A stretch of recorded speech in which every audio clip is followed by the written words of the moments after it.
2 bagian.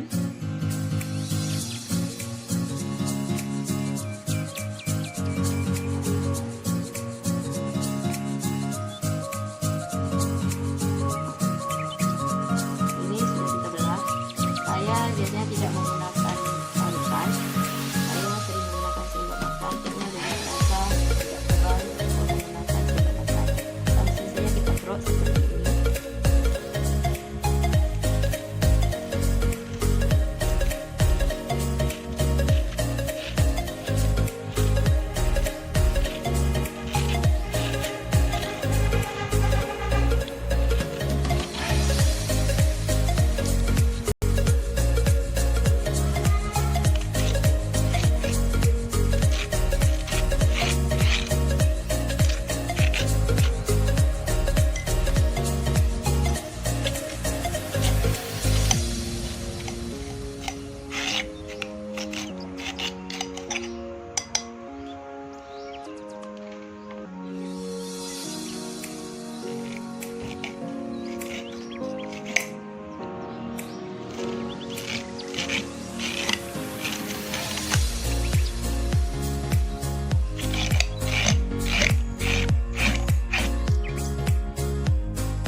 Ini mentimunnya sudah selesai kita parut.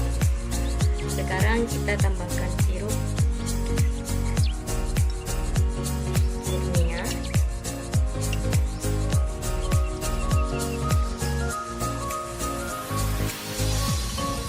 Kira-kira 50 ml.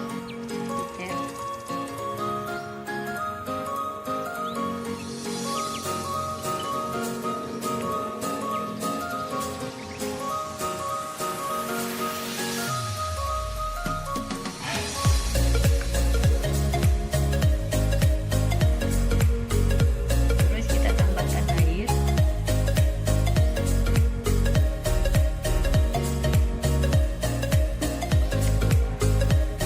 Kemudian kita aduk dengan merata.